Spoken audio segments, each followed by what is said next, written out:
welcome to Demasked. My name is Fresman, and today I'm joined by Mad Chatter. How's it going today? I'm good. How you doing, man? I'm doing very well. So, from what I can tell, you're a horror narrator, correct? Yeah, that's correct. Yeah, I narrate primarily no sleep, creepypasta stories. I do throw a little bit of true stories in there just to give a little bit of variety. So, yeah. Mostly horror fiction, though. That's my niche for sure. What got you into reading No Sleep? Okay, so basically, when I was around let's say 13 years old, I'd started with listening to true stories, like true horror stories. Of course, Mr. Nightmare, and through there I kind of I found Let's Read, so that's Joel, and then Corpse Husband, and then. So that was I was all true stories and stuff like that. But then I heard about Mr. Creepypasta, and that opened up a whole other gate for me. So yeah, he's definitely he's like the father of creepypasta in the community, right? And yeah, so I did like the aspect of like creepypasta because it's like horror fiction. And what can happen in the story is it's up to the imagination of the writer. They're not bound by anything, and I did like that aspect of it. But funny enough, I didn't really like Jeff the Killer and stuff like that. Laughing Jack. That I was never really fascinated with those characters. So I wanted something that was a bit more grounded in reality in a sense, where it's not like. The old classic slasher movies. So I eventually listened to The Dark Somnium and Clancy Pasta and Mr. Creeps. And through there, I delved into No Sleep stories. And I haven't looked back ever since. I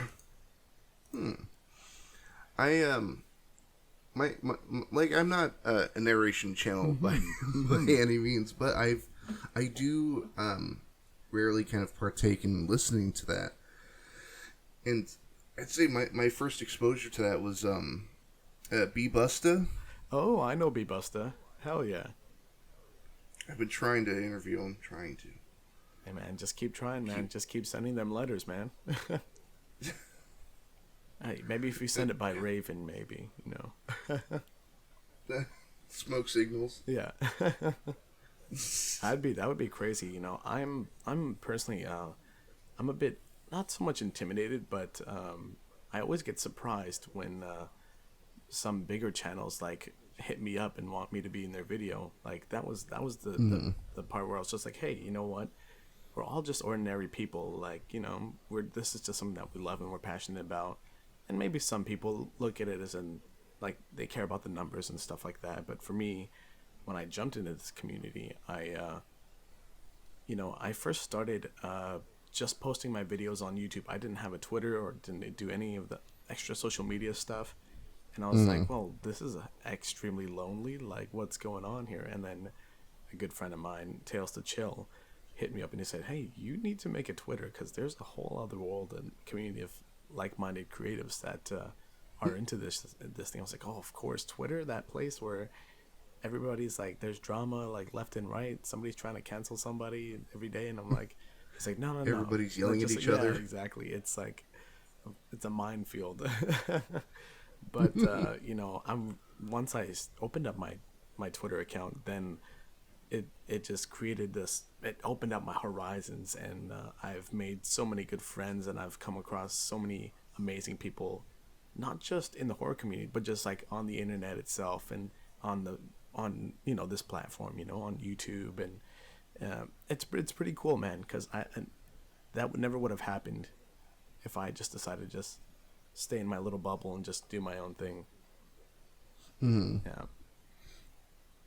Well, even with talking with you and just off camera, as it were, with Weekly Creeps and Lady Spookaria, it's been interesting because, like I had mentioned before, I'm not a horror channel, but I've sort of accidentally jumped into the deep end of interacting with people in that community. You fell into the rabbit hole.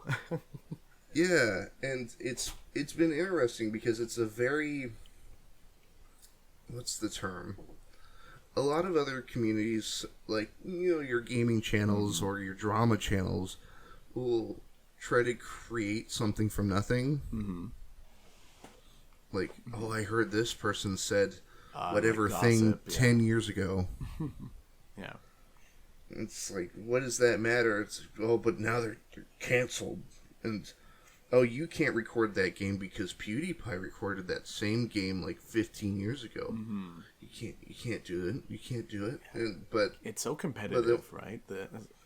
Just to even get a successful gaming channel, it's very competitive. And gamers, I guess in general, are very competitive people. So some of them kind of take it to a very unhealthy obsession. Too far. They some of that stuff comes into the real world, which is just unfortunate. But like, the thing is, like, it all depends on what you're in it for. Why are you doing this thing? So some people say it's a creative outlet, and for me, it's like, it's definitely a way for me to express myself and kind of actually narrating, and just my obsession with, or my fascination with horror is just kind of helped me, I guess in my own way, cope and like process some of my trauma that's happened in my life, and I can direct it into a healthier way, into something that'll be productive. So, like when I narrate the stories of those characters, that's why I really dig deep down into some of like the traumatic or emotional moments in my life, and channel that and bring that into the story. So I like to put, some people say it's a bit much, but I like to put some emotion into the story, because we have to immerse the audience. We're not strongly visual. All of it is in the voice and the music and the ambient sound. So I like to try and bring all of that to the table. So it's it's like, yeah, it's just like a light show for your ears, basically.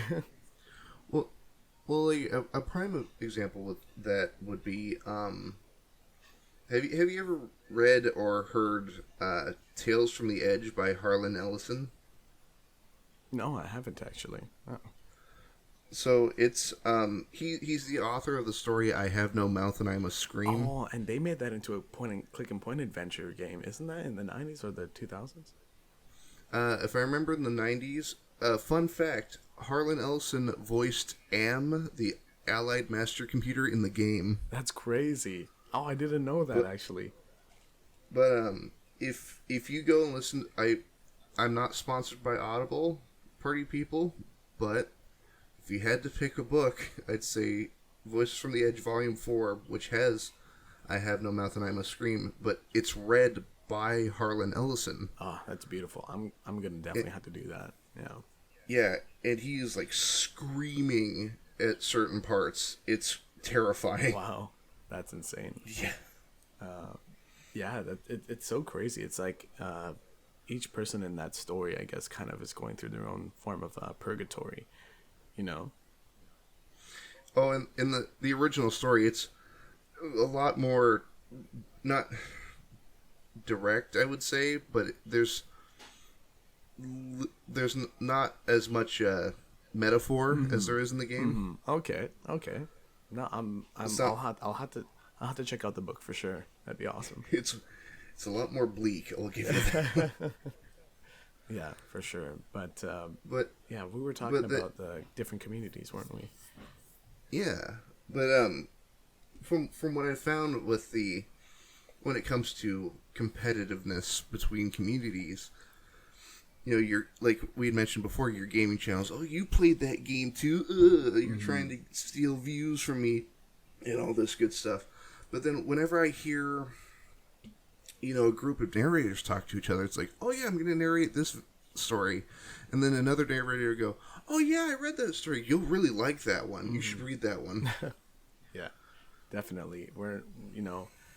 I think what I've learned is we can all grow together. You don't need to use other people as a stepping stone or a ladder to get to what you want. It's, again, the narration in the coming years, or like in the last, let's say, 6 years, narrating has become like a really big thing. Like it's not quite oversaturated like gaming, but there are lots of people that you know want to start a creepypasta or narrating channel, and it's because it's also very like accessible too, right? You don't really need much Mm. to start one, and that was one thing I had to realize when I started. But you know, you can just have your phone, Yeah. and I did, and when I saw that, and I was like, oh, this is actually like super easy. I should actually give this a go because I'd been wanting to for years and years. Hmm. Yeah. Well, the question, like I think the question, at least for me, has kind of changed in the last couple of years. Hmm. Like instead of so I think the hardest question anybody could ask themselves when starting a YouTube channel, and I'm not popular or like able to give advice on any front that you should take seriously, but but a lot of people ask themselves what do I want to do, and I think that puts a lot of undue stress on people. Hmm. But I think you need to change that sentence just a little bit to what do you want out of it. Yeah, definitely. It's definitely it. Because for me, like, I just want to. I do it for myself because, Yeah. like I said, it's very therapeutic for me. But like, if people are along for the ride, it's great too. That's why, you know, for a while I did get caught up in that whole thing. I wanted something different out of it at this certain time. I was like very eager to keep growing my channel, and I was uploading 3 times a week, and like for a couple weeks, and Mm. you know, my views and everything were doing great and fantastic. I should have been happy, but no, I was fucking miserable because I wasn't putting my like heart and soul into all of those 3 videos that were posted. I Mm. was just, oh, let's do it for the sake of I need to keep posting content to stay in the algorithm, which Mm. yeah, and also trying to balance my personal life and stuff. I wasn't happy. So now I realize it's like, sure, you can aspire to get these numbers and keep wanting more, but is that, if you base that your true happiness on that, then you're never going to be happy. Mm. Yeah. Try, try your best to not like sure the numbers are fine Mm-hmm. and like you don't have to. I wouldn't obsess over it. Mm-hmm. It's a healthy good dose of it is good motivation just to keep improving yourself, and instead of just saying, oh, I need to post more, I need to, why is my content not doing this, why isn't it performing this well, then really think about that, and don't blame it on an algorithm. Take it to your content and think, oh, maybe I should try and mix it up and do some different things. Like, let's try this out. Okay, it didn't work out. Well, then we'll try something else. Like, but if you just keep trying and staying doing the same thing and expecting a different result, it's, I guess that's the definition of insanity, right? Doing the same Mm. thing over and expecting a different result. I think there was like Mm. Voss that said that in Far Cry 3. Remember Yep. that? Good times. Good times. But yeah. Well, it's interesting seeing how horror is portrayed on just on YouTube because there's sort of limitless ways you could get a story across. Mm-hmm. You could narrate something that you've written or somebody else has written, Mm-hmm. or you can film something, but then you're not held back by producers or ratings Yeah, boards. You can create anything. exactly. And that's the thing with the beautiful thing about YouTube is like on places where people would normally not have a platform to voice themselves or express themselves, like on YouTube, like, you know, sure, you certain things you'll be at risk for losing monetization, but whatever, you can post it. You can post it.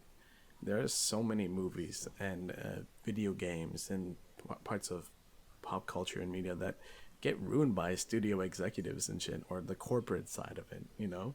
Spider-Man 3. Exactly. Spider-Man 3 was going to be an amazing movie. And it's weird. I hated it as a kid, but I've it's like I've learned to appreciate it in my older years though. Like it's a movie that's so bad that you love it kind of. It's just been so memed out, right? Hmm. Yeah.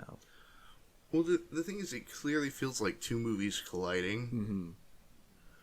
And the thing is, like, if you had cut that movie in half and just kind of taken out the Sandman parts and put that in its own movie, and then take the Venom parts and put that into their own movie, would have been great. Definitely. The original Sam Raimi idea was to have Sandman as the primary antagonist, and Harry is another antagonist, but also he's also going through his own character arc and journey as well. So this and the whole thing about, like, even as terrible of a movie it was, the theme of forgiveness is very prominent throughout still, which is like Sam Raimi still was able to put his magic into it, you know, but it just would have been a cleaner, more better told story if it was just Sandman. We'd have way more time to even look more into his like character backstory and everything, because you know, I feel like they did great with what they had, but imagine if I could go deeper into that character, you know, like Well, even like the idea of like perceived vengeance when Peter goes after Sandman and thinks he kills him. Like, he's too far gone in that moment, but then he kind of like when he sees himself in that mirror in the alley, he's like, oh my god. when he gets all edgy, puts his hair down over his face. Like, the thing is, they could have done better about that. Instead of making him like look emo, just make him look a little bit sick. Make him pale. Like because Aunt May says revenge is like a poison, right? So it would be interesting if it like had more different physical effects on him. But the thing is, like, the executives, I guess, at Sony, I can't remember the dude's name, but he said, oh, the fans love Venom, you had to somehow make it work, we don't care, like, screw your original vision, like, you've made us so much money and like with these amazing 2 other films, but we're not going to give a shit about your creative vision. We need Venom because that's going to bring in more money, like, and the toys, of course, right? So it's a shame that what happened to it, because if Raimi had his original vision, we'd probably be up to Spider-Man 6. Like, to be honest with you, Now, if I remember, I presented an idea to both you and Hero Askew, I want to say about a week ago. That was, so a lot of the designs of the villains and side characters of that Sam Raimi Spider-Verse are very sort of realistic in their portrayal, or at least functionally realistic. Yeah. Not scientifically. Green Goblin kind of looks like a Power Ranger villain, but it's still believable. Like, it was like a prototype military suit, right? So, yeah. But the question becomes, what would a Sam Raimi version of the Avengers look like? It'd be beautiful. It would be amazing. I want to say it'd be like dark and gruesome. People just getting killed left and right.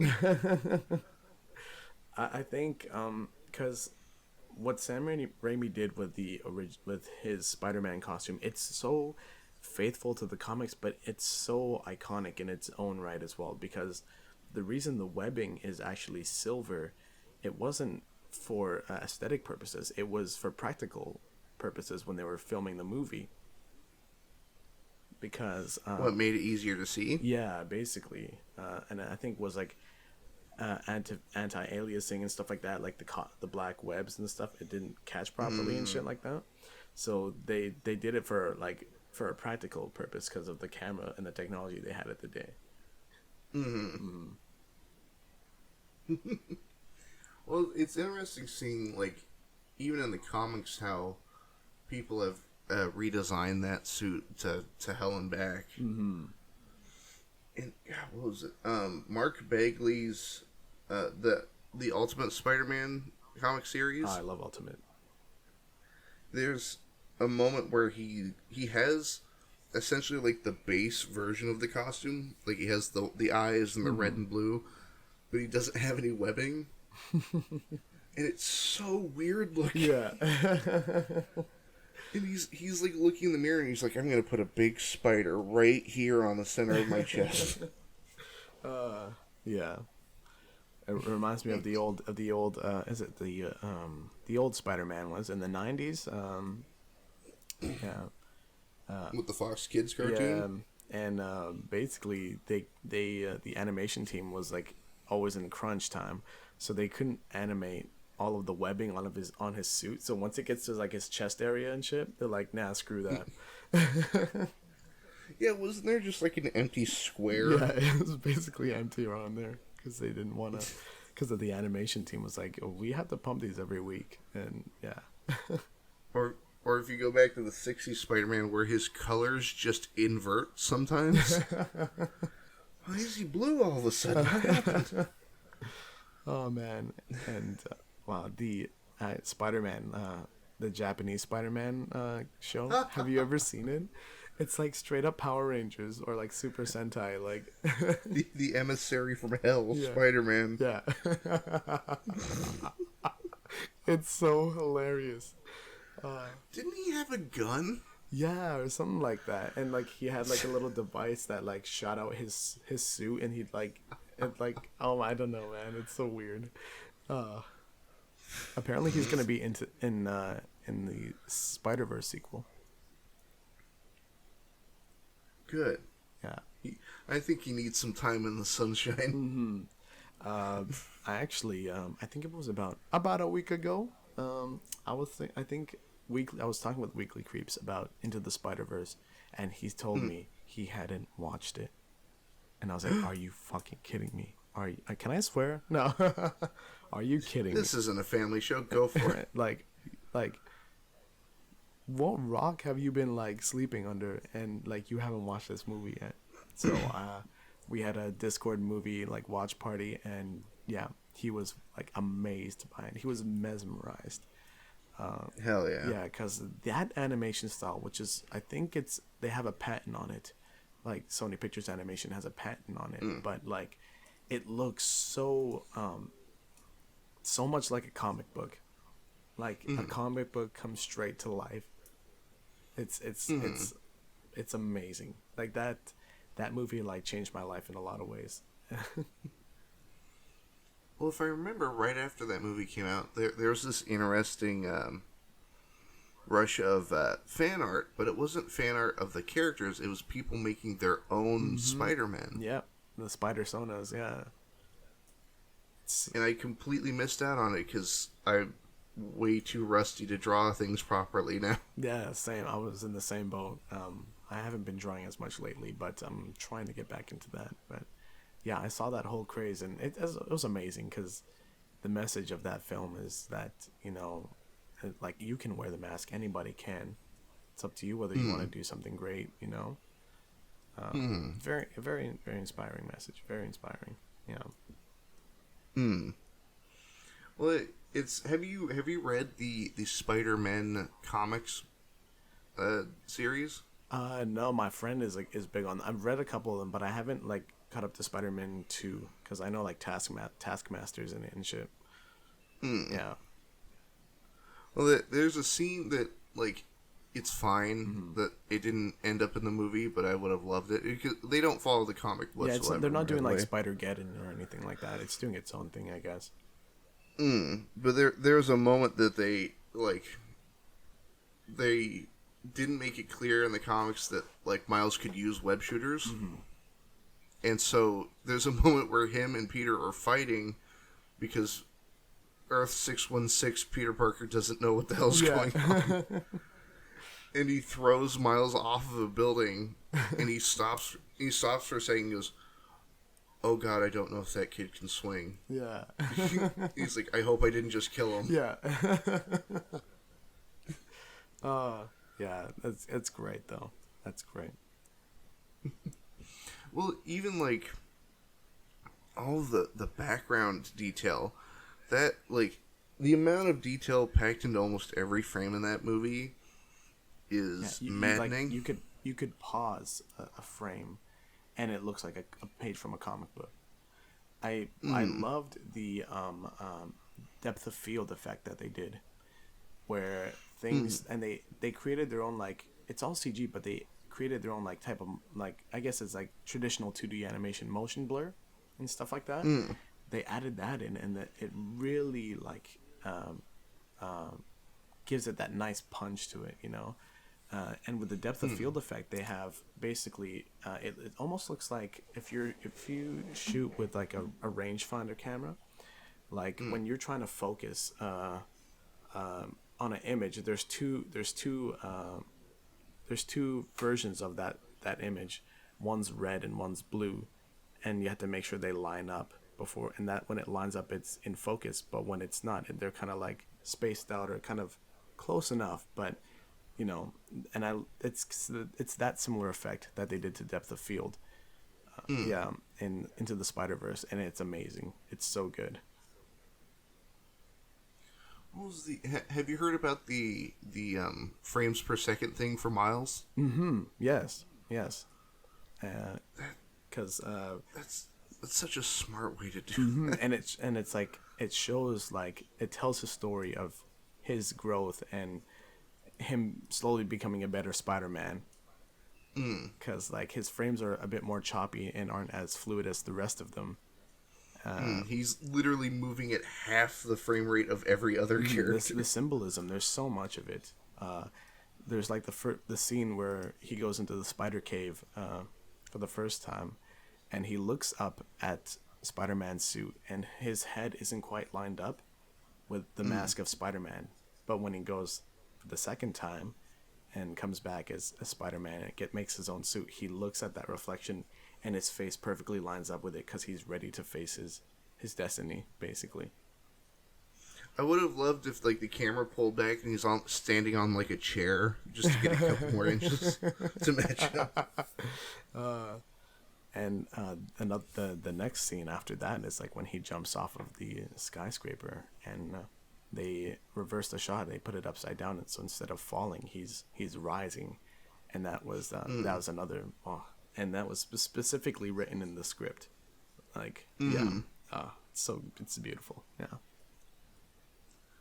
Well, it's funny because somebody brought up a good point that the MCU version of Spider-Man, like, apparently the MCU is considered the Earth 616 of the movie universe, but and so they brought up that it's like, oh, so Peter from Into the Spider-Verse is from Earth 616, so these two people are the same person. Yeah. It's crazy. I can totally see that. Yeah. This is because with the next phase of Marvel, they're gonna completely open up the multiverse, which I'm very excited for. And this is a perfect opportunity for Sony and Marvel to kind of like, work on some amazing stuff. They probably won't, or just let Marvel have it. Yeah, exactly. I'm waiting for that to happen. But this whole thing with the multiverse and stuff, and like the Spider-Verse and stuff, is they could bring Toby back, and I have a feeling that he is coming back. I want Toby back. I want Andrew Garfield for just a minute. Yeah, and what I think is because Sam Raimi is directing Doctor Strange, the next movie, the sequel. Madness of the Multiverse, was it? Or the Multiverse of Madness, whichever one. Yeah, Multiverse of Madness. Yeah. So Sam Raimi's directing that, and apparently we'll be seeing alternate versions of a couple characters: Captain America, Black Widow, Tony Stark, and there's one more. Am I going to be getting my wish? And Spider-Man. Am I going to be getting my Raimi version of the Avengers? Like, who knows? But apparently, I was talking to Lucid Lupus about it, and apparently Tom Cruise might play an alternate version of Tony Stark. Because he initially auditioned, or like way back in the day, before MCU, he wanted to produce and star in an Iron Man film. Do you ever read the comics? I did read a bit of the Ultimate comics, yeah. So in a good a lot of universes. Tony Stark's kind of a jackass. Oh, he is. Yeah, he's a prick, man. Yeah, but like, I love seeing that whenever like, oh, I love Iron Man, and they're like watching stuff from the comics. I'm like, God, he's a super alcoholic, isn't he? Yeah. Oh man, but yeah, RDJ like is the only, like, in my eyes, he's the only one who can be Iron Man. It's just like Hugh Jackman is the only Logan for me. Oh my God, do you remember the ad campaign for Civil War? Yes, I do remember, and they didn't want to reveal Spider-Man. Well, they had him at just the tail end of a trailer, just a little bit.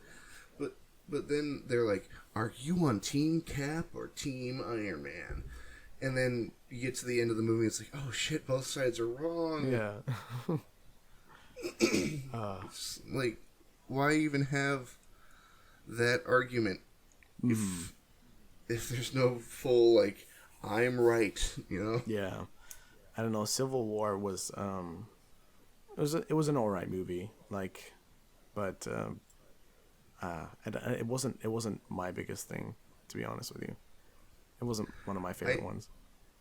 I don't, how do I put it? I'm okay with the central plot, but that movie does make Iron Man seem like kind of a monster. Because he recruits Spider-Man, a 16-year-old kid who doesn't know what's going on. Hey, I need you to fight my friends at an airport in Germany. Because you have superpowers. No other reason, really, because you have superpowers. Yeah, I mean, and he knows how dangerous that is, bringing a kid into that. Mm-hmm. Yeah. And then that doubles down in Infinity War. Well, when you think about it, superheroes are fucking psychopaths. Yeah. They are. Like, but at least the Punisher can admit it. Yeah, yeah. It's Batman, like jumping into DC, like, all the guys who have little sidekicks, they're all fucking psychopaths. Hey, man, for DC, I stick by my opinion that Superman's only interesting when he's a problem. Yep. It's like the Injustice series. Yeah. Because he's like a totalitarian, like, fucking, yeah, ruler, Well, basically. What was it? Injustice 2 delves into that, where right when he assumed power, he went into, like, every maximum security prison and just killed every prisoner. Yep. That was, yeah, because, like, I guess the inciting incident from that was him killing the Joker, right? Well, him being tricked into killing Lois. Yeah, exactly. Yeah, killing Lois and his child. Yeah. That's crazy, man. But yeah, I don't know. Superman is it's not my guy, man. Like, he's I like Bizarro. Yeah. Well, because I remember, wasn't there rumors of when early on with Justice League, like when it was in development, still people were saying that Bizarro was going to be in it. They every time. Every time somebody's like, "Hey, there's a new Superman thing coming out," I was like, "Are we getting Bizarro?" Yeah. And I'll believe it when I see it. Yeah. I think Man of Steel, people can hate me for it. I think it was great. I think Henry Cavill's like my favorite, Superman. Yeah. So, how do you feel about just like the Snyderverse of DC movies? Well, Batman v Superman was terrible. Justice League was terrible because they're trying to. DC did it all wrong. They were trying to catch up with Marvel basically and do what Marvel was doing, but they fucking put everything into a nutshell. Like, the Justice League movie is terrible because so many they had way too many characters that they just had to shove in and introduce very briefly. You know. You mean like how they created the Flash, and they don't explain how the Flash got his powers? Mm-hmm. And like Cyborg too, like they both suffered a lot in terms of you know proper character, like just even had to go through an origin story, like very briefly, but then like also have a character development arc for every single one of them, and like, it's a mess. The movie is a mess. Like, so I have something to run by you. So in the comics, actually in every piece of media that the Flash has ever appeared in, the Flash is at work when he becomes the Flash. That's when he gets struck by lightning. Mm-hmm. Yeah. He's in the lab at the police station. Yeah. Here's the thing. Barry Allen in the Snyder movies doesn't become a forensics analyst until the end of Justice League. So how the did he get his powers? Did he get his powers? Exactly. That ruined the movie for me. I'm like, cool, I can't wait to see what they do with the Flash. He's like, look, I got a job at the police station. I'm like, wait. Yeah, there's that one. So, like, Ben Affleck, I really don't like his Batman. It's alright, but there's only one scene that I enjoyed, and I was like, dude, this guy's actually Batman. Like, he's a beast. It was that scene, I think it was in Batman v Superman, where he's fucking killing all those dudes. Mm. Yeah, and he's just like a beast, just like beating the shit out of them. I was like, this is cool. That's Batman right there. But everything else, it doesn't do it for me. Well, there's this thing that Zack Snyder's done with the DC movies that hurts more than anything else. Like, I would rather an idea done terribly, like a good idea done terribly, because you can kind of see where they wanted to go with it, you know? Yeah, you see the vision, like the broader picture, I guess. Yeah. Yeah, but with the way Zack Snyder does it, is he'll introduce that interesting idea, and by the time you've gone, hey, that's pretty cool, then they do nothing with it. Yeah. So, what do you think are the big changes that are coming to the Snyder Cut? I don't think it's going to fix the movie much. No.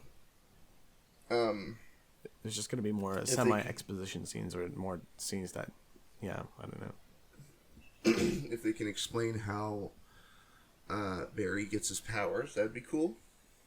Because, at least for Cyborg, you got to see him blown apart in Batman vs. Superman. It was 30 seconds, but at least it was there. Mm-hmm. Like, at least you saw it. Mm-hmm. But, like, it's... Yeah, well, because they didn't have enough time to plan everything. Again, they're trying to catch up to Marvel. You know, like, with Marvel, they planned everything. Like, some movies are, like, they're just filler. But for the most part, a lot of it's planned, like, way back. I remember that scene with young Peter Parker wearing the Iron Man mask. Yeah, there's that scene. And people had theorized for the longest time that it was, and it turned out to be true. You know, shit like that. You know, because Marvel, they took their time with it. Like, you know, DC just tried to play catch up, and yeah. I don't even like the Aquaman movie. Well, oh god, the Aquaman movie. So there, you know, when you realize that you're watching a bad movie and you stop taking it seriously. Yep. So me and I went and saw that Aquaman with my dad, and we're both just like, fuck off, and we're like looking at each other like, you shit. Well, like, how was it? So there's a moment where they hide their ship in the mouth of a whale. It's like, oh, I learned this from Pinocchio. And then they go to Venice, and they happen to find a kid who happens to be... It's modern day, but he's reading a book of Pinocchio. And we're both like, fuck you. Yeah. No, that movie is just... you know, also Shazam, though. Also, Amber Heard is a piece of shit. Yes, Amber Turd, man. Yeah, Amber Turd. That's all I'm gonna say about it. Yeah. Yeah. No. Yeah. I'm not, she's not coming back. and the Pitbull remake of Toto's Africa. Oh, it's man. That's a crime against humanity right there. Do Do you know what part hurt the worst out of really anything in that movie? When they go to that sand temple beneath the dunes, but they're standing there and they're going, well, what could turn this machine on? Yeah. Oh. What in our water-based society could turn on this machine built by a water-based society? I guess we'll never figure it out. Yeah. Jesus. It's terrible. It's I don't know. Shazam, I actually liked Shazam. It's not perfect. The villain's not the best. But I like the tone of that movie. Because DC is always trying to do things that are too edgy and too dark. And Shazam was like a breath of fresh air from that. Well, I really liked Shazam. But there were moments where I'm like, oh, this is like the same universe where, like, Superman got impaled. And... like, Batman's having apocalyptic visions of the future. I don't know. That's why I'm very excited for this Matt Reeves Batman. Is it Matt Reeves? That's the guy, right? Who's doing it? Mm. And good old, fucking Twilight boy, Robin Pattinson. Hey man, he's great. He's come a long way. No, he's great. I was just making a joke, but hey, he gets to play a bat. He was a vampire, and he gets to play a bat now. I mean, it's going full circle. But his career is amazing. He's a very, very talented actor.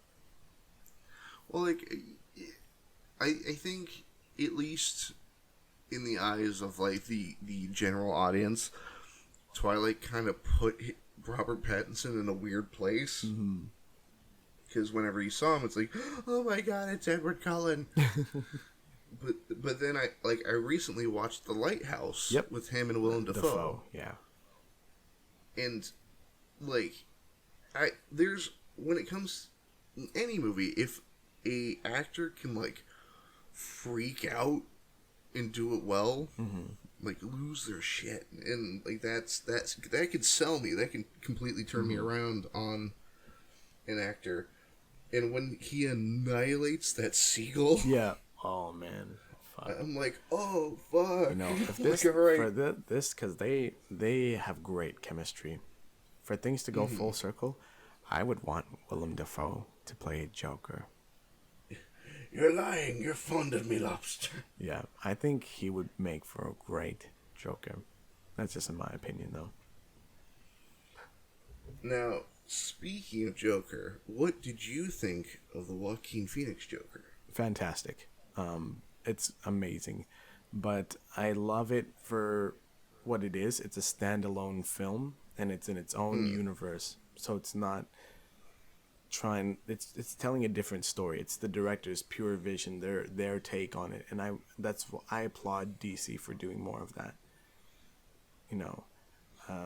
Because in the he's a great Joker, but I don't know, like there's the whole inciting accident with that leads to the death of Bruce Wayne's parents. I think that whole part of the plotline was a bit weird for me. Well, his obsession with the Waynes, and then also that leads to the death of, Bruce Wayne's parents and stuff like that. See, I'm just happy it wasn't Arthur who shot them. Yeah, I'm very happy that it didn't, because, I'm just happy it was some schmuck, some Joe Chill. Yeah. But if you pay attention, though, in the film, if you look at all the clocks when you watch that movie, and then see the time at the end of the movie and when he's in the facility, it's great. I love it because it's for its faults, it's an amazing movie, and Joaquin is a fantastic actor. I have so much respect for that guy's craft and what he does, because his work, even in Gladiator, he was in Gladiator. He was Johnny Cash in The Master. Yeah, man, he is he's a great actor. Yeah, he did fantastic. It's like, I don't know, Heath Ledger's Joker. Like, I don't think anybody can top that though. In like the cinematic like Joker, in terms of like the cinematic live action, Heath Ledger is my Joker. But see, like I wouldn't say, how do I put it? I like all of, it feels like a cop out, but I like all of the different cinematic Jokers for varying reasons. That's true. This is very true. Yeah. But there's something, if I were to go for like the scariest version of the Joker, like the live action Joker, I would go with Joaquin Phoenix's. Yeah. And it's not because he's terrifying on his own. It's because people agree with him. Yeah. And like when that crowd is cheering him on, like that's absolutely terrifying. Yeah. Because in your comics and other media, a lot of people who work for the Joker are doing it for the money.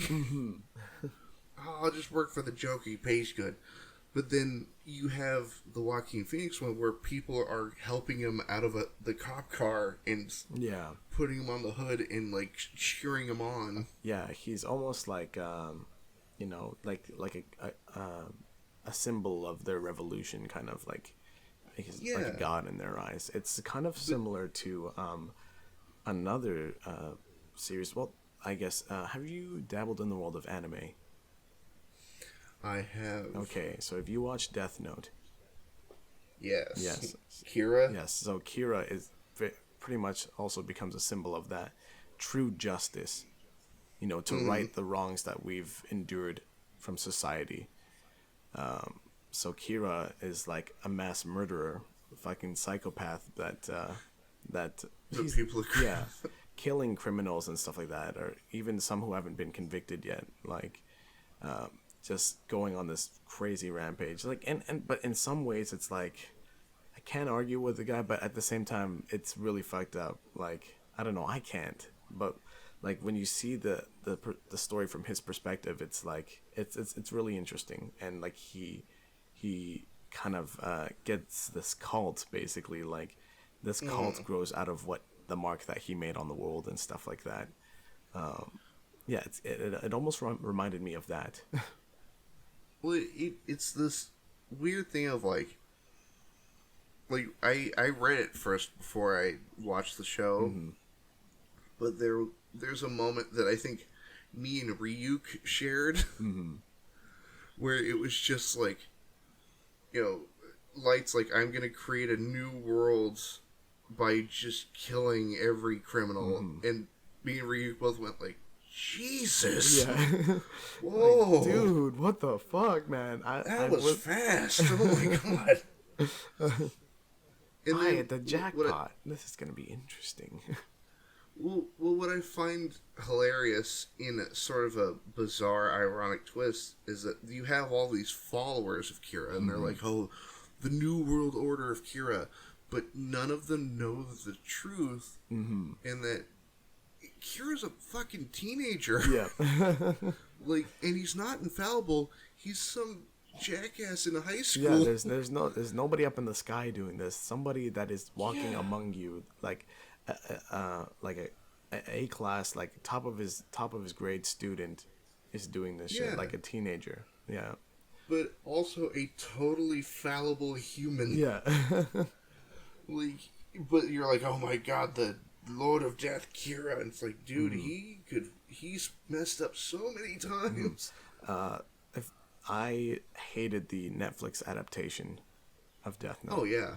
But there is one thing that I can respect and appreciate about it, is that Kira himself, like, let's say Light Turner, gets to see the influence of what he's doing in the real world, like in his own way. Like, he goes to house parties and people are,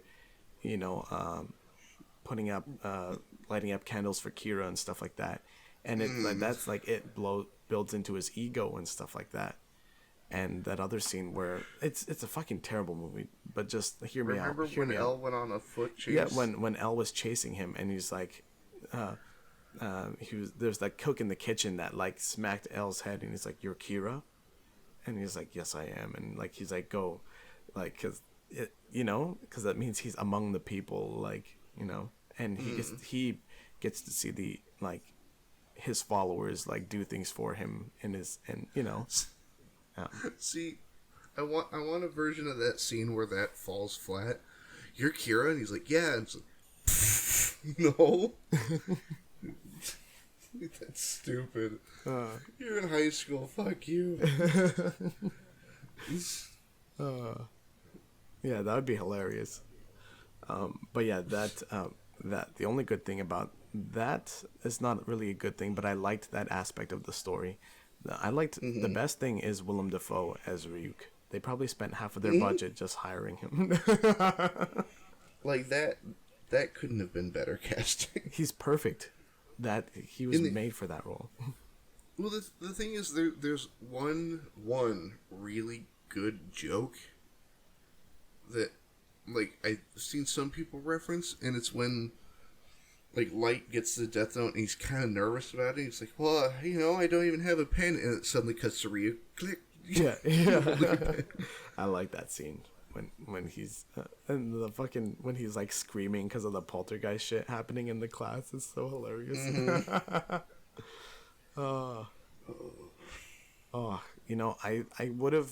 I think they were held back from trying to tell their own story and trying to like keep the original characters and plot and stuff, because like, and they made it in the West. If you're gonna make a Death Note movie in the West, there's so many things that you have to change because it's a very super Japanese story. well, even then, it didn't have to be about Light. Yeah. It could have been someone else entirely. That's what I was saying. I would have liked a what if Ryuk dropped the Death Note in Seattle, like and it would be an alternate. It'd be an alternate. Pages are then torn out and used as rolling papers. Yeah, but that movie was it was terrible. It was so terrible, and I think it would have been interesting if they leaned more into like the school shooter kind of vibe. If this kid is like a guy who gets bullied and shit, and like he gets the Death Note.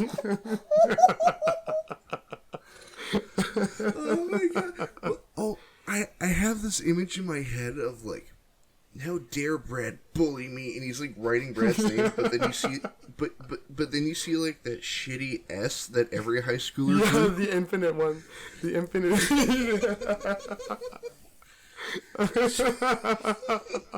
It's the one that kind of the infinity symbol, right? Yeah.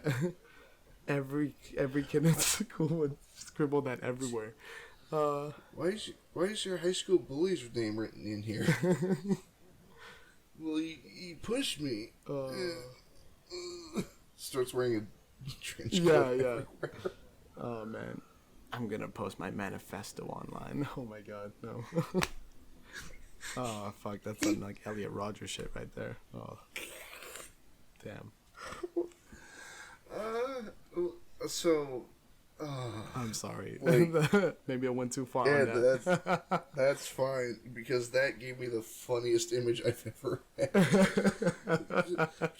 But like a dramatic, like, like the scene in the anime where he's like, "I'll take a potato chip and eat it." Yeah. And, like, I just have that image in my head of like him sitting in detention and he's drawing that shitty infinity symbol. Oh, that'd be amazing. That he's just like writing his like, the high school bully barely did anything, but like he writes his name and just watches him have a heart attack. Oh man, did you see that they made a sequel though? There's like a one-shot sequel, manga in the manga. Okay. For Death Note, okay. You should look that up. I gotta run something by it because I saw a panel, I think, of that. Let me guess. Is it the Donald Trump panel? Yeah,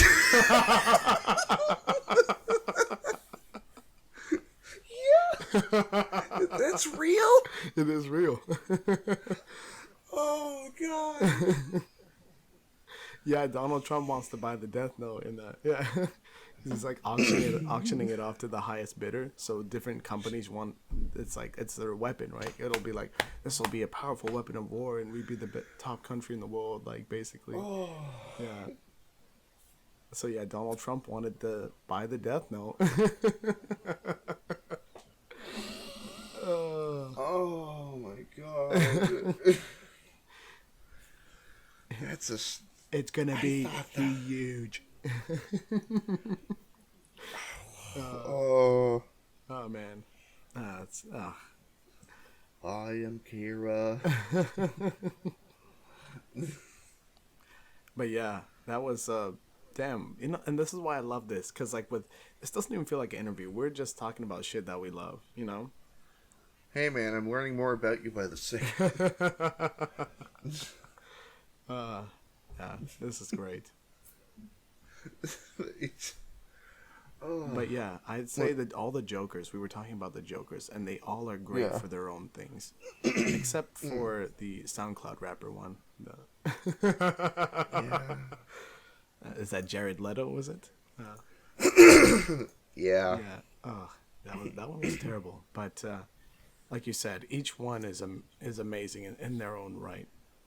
Because like, I'd say Mark Hamill is my Joker, though. Like, out of all Jokers, Mark Hamill is my Joker. Yeah.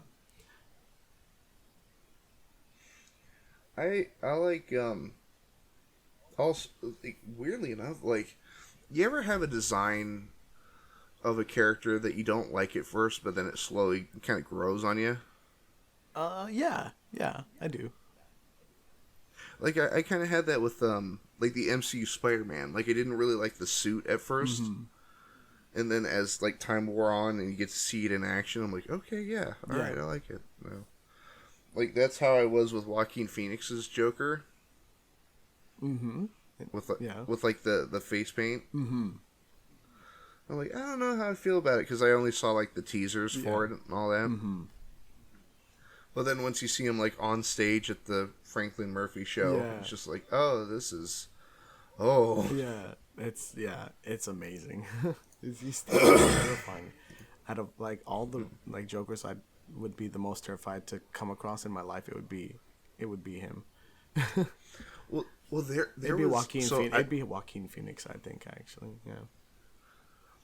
So there was something that I had brought up after I went and saw the movie with my brother and my mom, but we were talking about how he had planned before going on the show to shoot himself on stage, right? And then of course he ends up shooting, or spoiler alert for why haven't you seen it? Come on, but come on, but like he ends up shooting, Franklin. Yeah. Oh come on, Murray. but the thing is, like, I brought up to my brother after the movie, I'm like, I don't think that was the plan. Like, I don't think he went out on stage and went, I'm just going to shoot Murray. But I think he got so worked up that he then, like, shot him instead of taking himself his out. Rage because of, like, what he had found out even earlier, like, about his mother and stuff like that. It broke him, like... Well, like, I think, like, when... So, you know how he, like, walks out on stage and he, like, French kisses that one doctor? Yeah. It's like, I think through that whole section, it's like, all right, I'm just going to showboat a little bit, then I'm just going to take myself out on stage. Yeah. And then he slowly, like, do you even leave the studio, Murray? Have you seen what it's like outside? Yeah.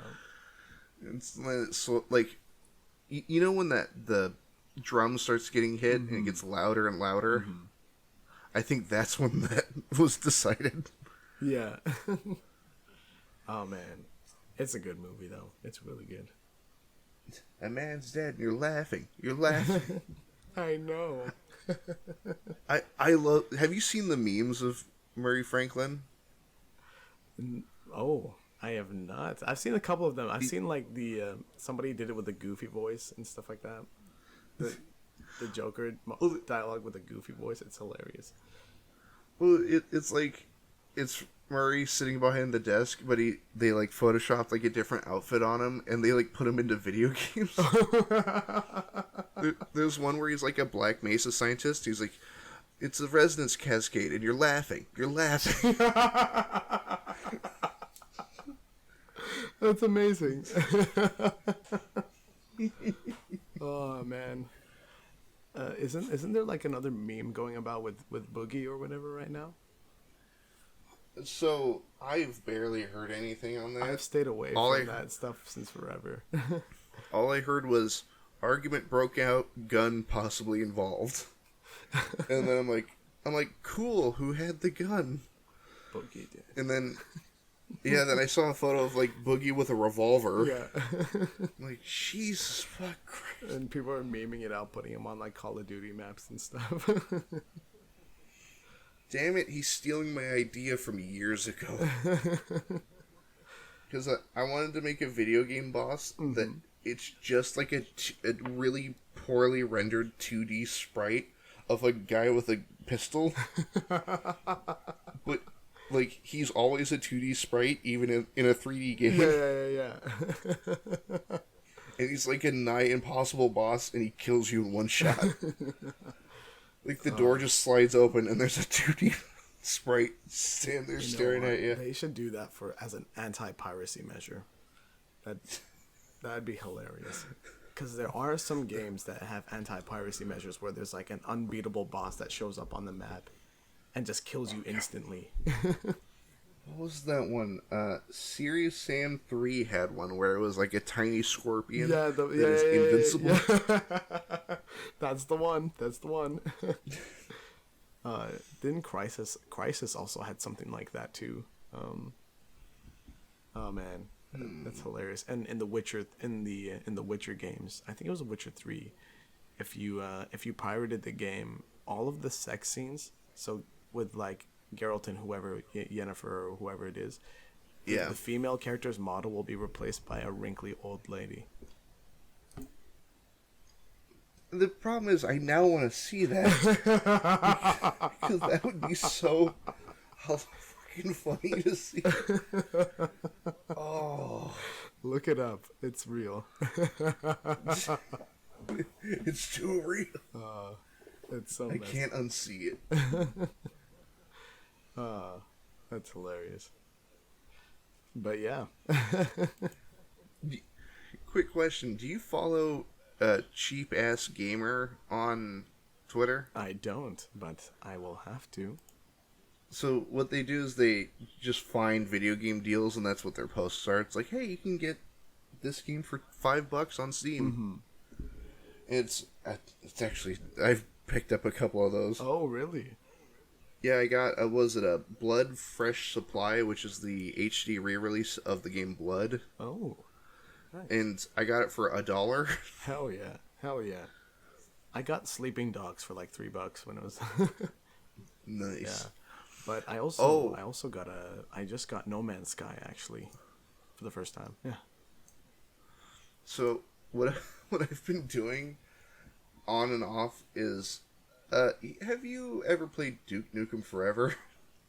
Nah, that was definitely not a game that I played. But I've seen gameplay of it. I've watched some people play it. So I have it, and it's not great.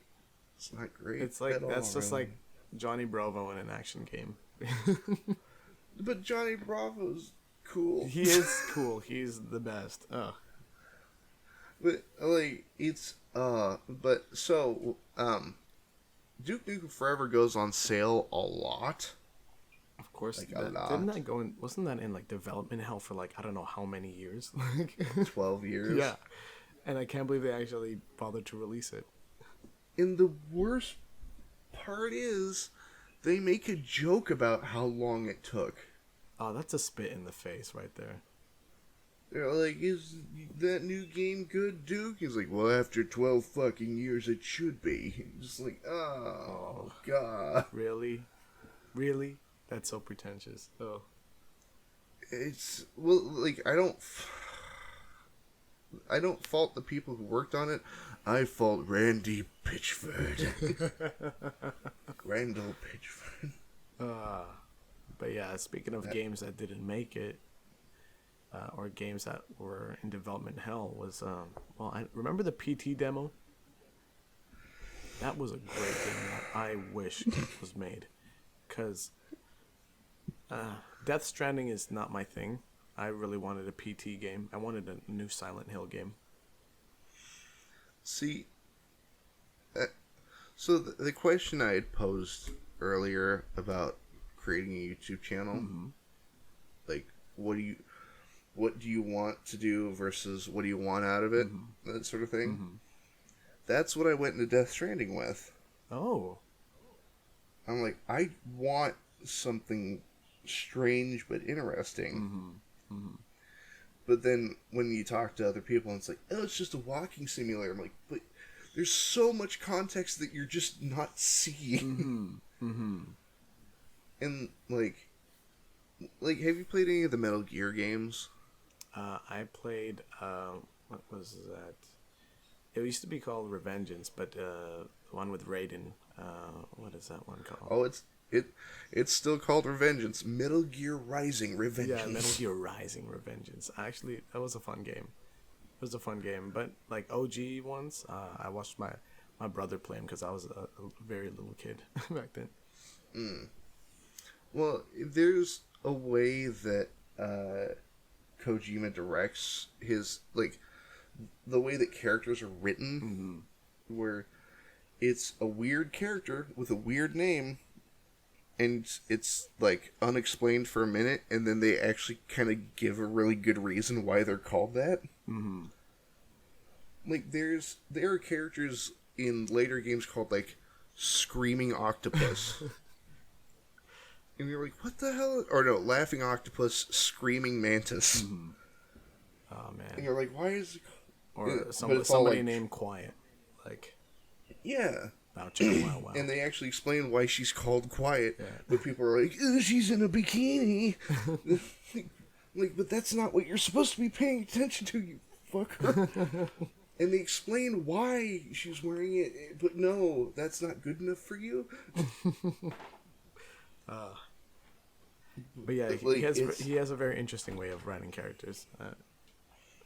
Yeah, but they do that in Death Stranding. They go out of their way to explain why certain characters are named the way they are, or how they even function. I liked how Conan O'Brien was in it.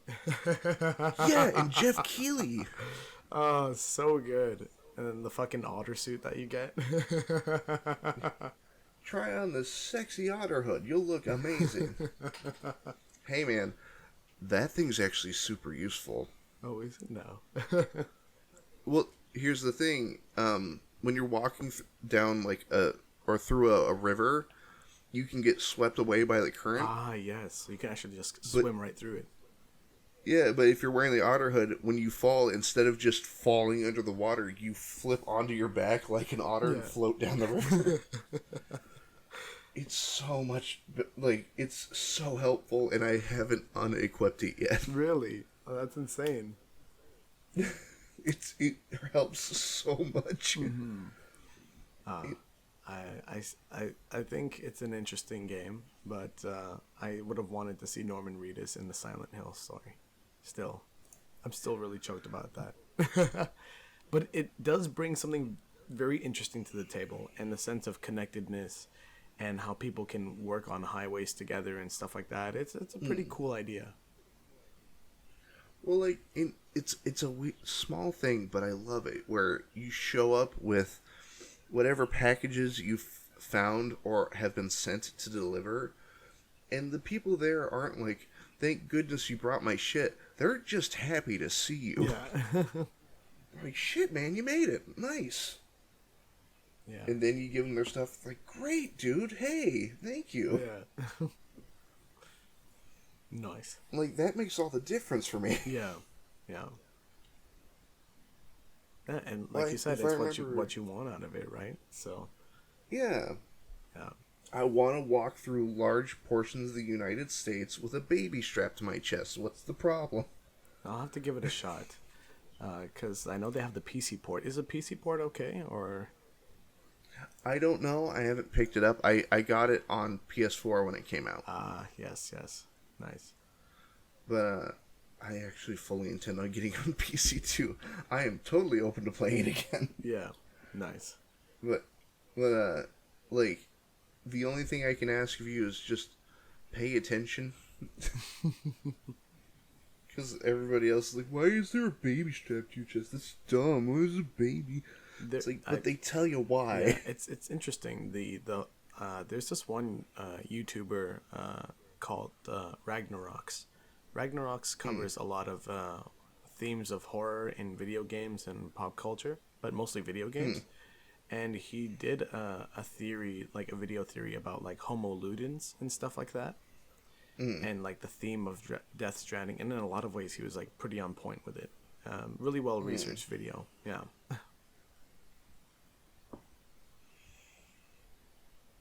Also, party people at home, you play that shit too. You play it. Actually, currently the game that I'm working on is Ghost of Tsushima, a samurai game. Nice. Yeah. I haven't gotten the chance to play that yet, but I really badly want to. Oh, dude, I love the game so much. I have a collector's edition hoodie. There's only 100 of them, and I got like there was like only 4 left when I ordered it. I also have like the mask, the Oni mask that the character has, and yeah, I've been hyped about this game's development since they announced it like so many years ago. Yeah, it's a very beautiful game and one of the best photo modes in any game that I've played. Yeah, I would highly advise it. And the fact that people in Japan are saying this is like an amazing game. Like Famitsu is like a gaming magazine in Japan, and they've only given like a 5-star rating to 2 other games that were made in North America. It was GTA 5, Skyrim, and then Ghost of Tsushima. Yeah. Yeah, so I don't know if you're into like kung fu movies or samurai like Kurosawa films. If not, I would still advise you play it. It's a great game because if you liked maybe like even Assassin's Creed or like Breath of the Wild, you would enjoy this game. Well, joke's on you. I love kung fu movies. Nice. One of my favorites is Snake and Eagle Shadow, Jackie Chan. Okay. Yeah, or even his older stuff, Shaolin Wooden Men is another good one too. Didn't we discuss the Drunken Master? Yep. Oh, did we? We mentioned it when we were briefly you brushed and I on were talking to Kung Fu Hero. movies, I think. Yes. Because we started talking about Ip Man as well. Yeah, Ip Man. I actually recently watched the 4th one. It's a very good movie. I'll have to watch it. I've been putting it off. It's so good. I think it's there on Netflix. They have all of them there. Yeah, it's just nice. Like, I like to be open to watching films from different places and stuff like that too. So, yeah, it's cool. There's like actually, I've been getting into a lot of Korean movies, like Korean horror movies. That's been a thing that I've been obsessed with for like a yearish now. Their zombie shows and movies are great. Have you watched Train to Busan? Not yet. I've actually been thinking about that one. How about this? With the gang, with some of the Mad City folks, we should watch that at a Netflix watch party or something. Sure. Yeah, because it's a very good movie. We can watch it even in English dub if you want, or we can watch it with subtitles, whichever one's fine. But I think you'd get a kick out of the movie because they do some genius things that, like how to handle the zombies, or like what kind of gear they should wear when going into a zombie horde, and stuff that I haven't seen in like movies in the West even. So, yeah, pretty genius. Have you seen Old Boy? Old Boy? No, I have not. Enlighten me. So there are 2 versions of Old Boy. There's the original version, which I believe was Korean. I'm probably wrong. Future me in editing. Could you fix that if I fucked up? but it's like a very pure and simple revenge story. Mm-hmm. But it's not. But then there's an American remake that kind of follows it note for note that doesn't do as good. Mm-hmm. So I recommend the original version over the. But it's revenge taken in a way that I've not seen done before, because a lot of American, revenge stories, a lot of stuff happens sort of by coincidence or kind of happenstance. Mm-hmm. Yeah. Oh, I just happened to run into right there at the right time.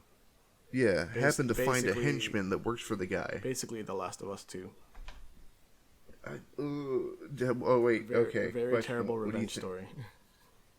Thank you. Horrendous. Thank you. Horrendous. Such a disservice to the first game. So,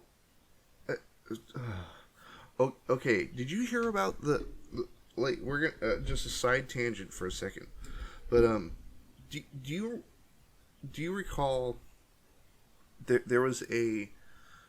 It wasn't with Neil Druckmann. It wasn't with the director. It was with one of the creative producers, where they were talking about what the original idea for The Last of Us 2 was before it had gotten announced. Oh, was that when Amy Hennig was still in Naughty Dog? I'm not sure. Okay, maybe not. But there was because Neil Druckmann only co-written the first one. There was two other individuals. Yeah. But there's an interview that they did where they were talking about the idea of a revenge story, and that the original concept for Last of Us 2 was that I believe it was Tess was going to go after Joel because he had messed her over on a deal. Oh. But then they decided to go against it because it's like, well, why would you follow somebody across the U.S. for revenge? Mm-hmm. Cut to Last of Us Part 2. Where that happens. Yeah. And have you finished it? Yeah, I couldn't even finish it, but I watched the playthroughs. I couldn't even finish the game. When Joel... Yeah, I couldn't. Yeah.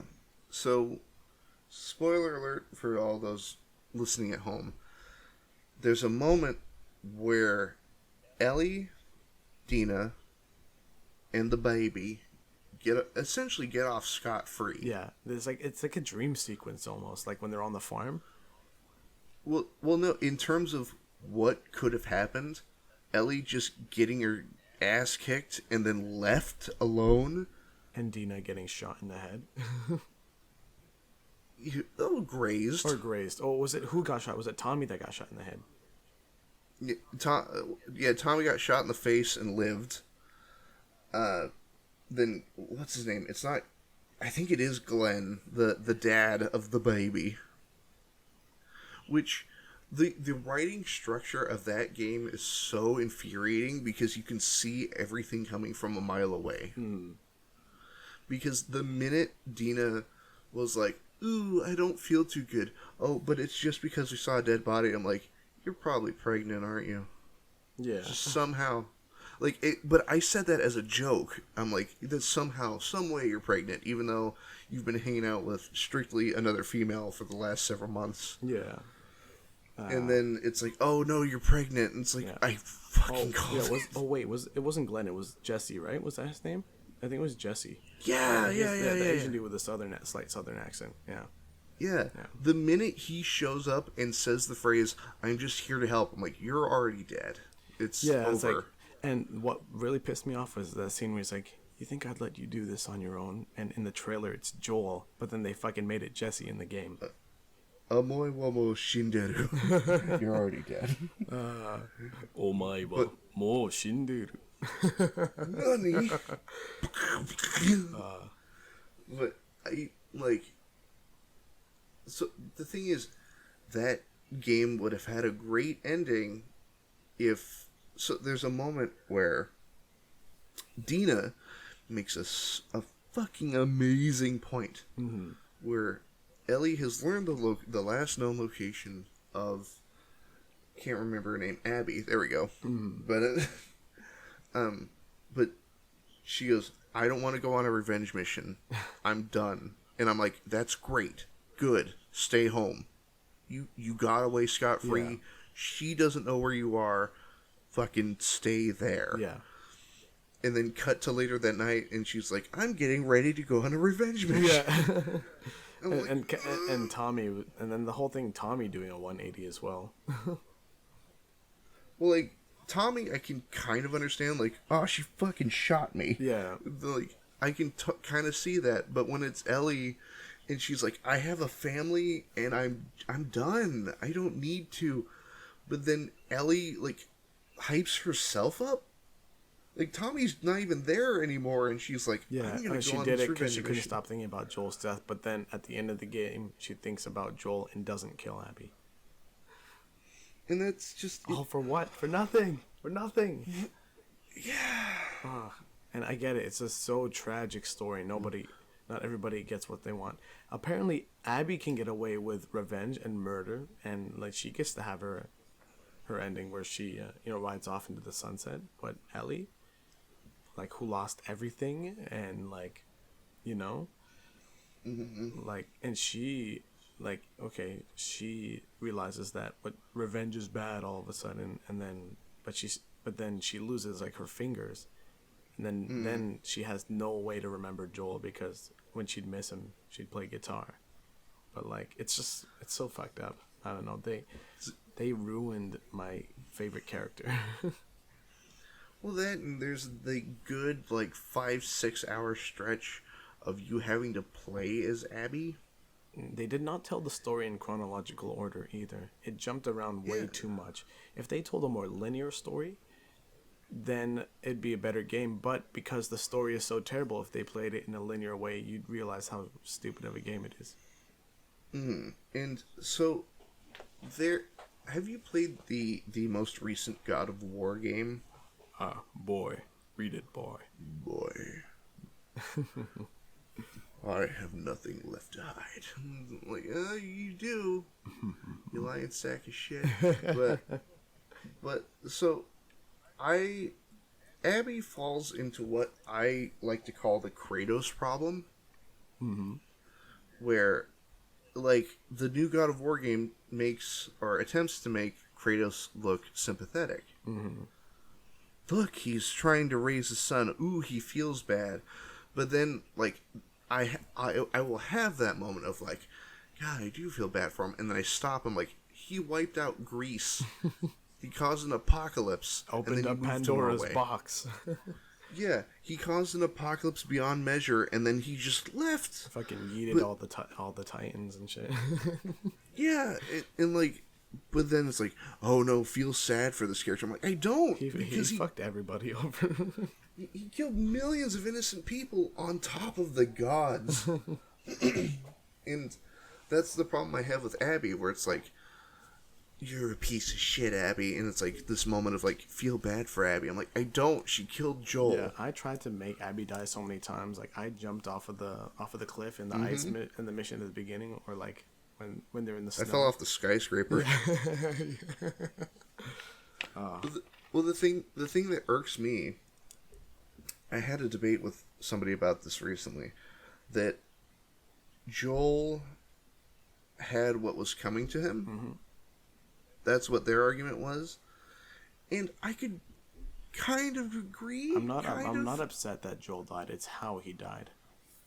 Yeah, he just got punked out by a golf club. Yeah, and not even that, but he got, like, he's a hardened survivor. He knows sketchy situations, and like, even if people are good, he's always on his toes. Like, he would never compromise his situation like that. Like, he wouldn't like tell his name right straight off to strangers, because he knows that people are after him. Well, they even did that in the first Last of Us, when somebody's calling for help and he's like, nope, we're not going over there. Yeah, exactly. Well, the thing is, like, there's the argument of, like, Joel got what was coming to him. Yes, Joel is a monster, but as the player, he's a monster I can understand. Yeah. And how, like, convenient is the plot that the fucking daughter of the surgeon that he killed in the first game is after him? the nameless, faceless surgeon. Yeah. That had no character or emotional impact in the first game. If he did, then it would make sense. But no, we don't know who the fuck that guy is. Some Joe Schmo fucking surgeon, like, you know. It's somehow more tragic that he has no significance. He was just in the way. Yeah. Like, he just happened to be. Didn't he threaten Joel with a knife? Yeah. He had the scalpel and he was like, "Don't come any closer." Then can you blame Joel for taking him out? like I get that Joel's intentions were purely selfish, but like, if you're in a survival situation and the guy pulls a scalpel on you, I don't know. I don't know. The way I see it is that the world took everything from Joel. So Joel took everything from the world back. The last chance at restoring humanity. But when you think about it, what is left of humanity? All these different factions of people fighting for power, killing each other, and shit like that. People are too far gone to even come back to a normal civilization. And even then, there was no guarantee that vaccine would have worked. Exactly. Because if you play the game and you collect all of the audio tapes and everything, you'd know. Well, they even, like, I found, what's her name, Maureen? Yeah. Like, in the first one, she clearly goes, there's a chance. A chance for a vaccine, but actually, that's not how it works with fungal infections. Just so you know. Well, even then, with how cynical that world is, it wouldn't have worked. Yeah. And like, it's... But then you get to Last of Us Part 2, and it's like... Like, the thing is, Ellie's, like, rampage to a degree I can understand. Mm-hmm. Because it's... Those are the fuckers who killed Joel. Yeah. And then, like...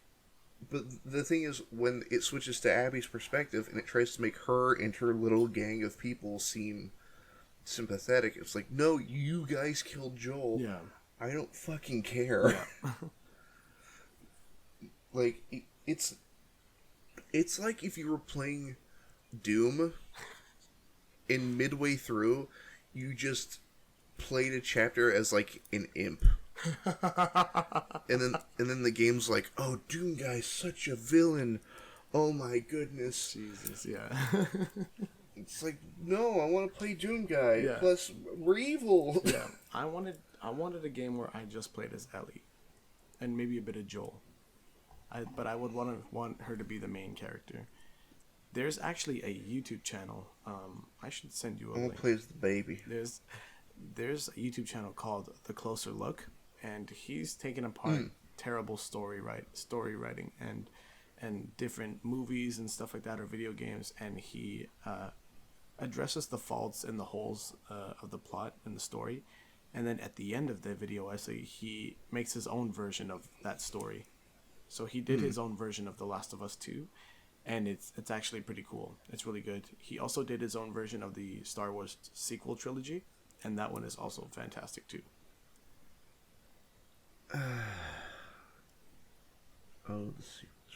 Where did this tangent start again? Weren't we talking about Old Boy? What's that? Old Boy? Yes, we were. The revenge story. Ah, yes. So, to violently veer the car back onto the road. Hell yeah. But in terms of a revenge story, like, we'll use Last of Us 2 as a jumping off point. Mm-hmm. Gang kills friend, survivor goes on rampage, kills gang, right? Yeah. Well, with Old Boy, it's...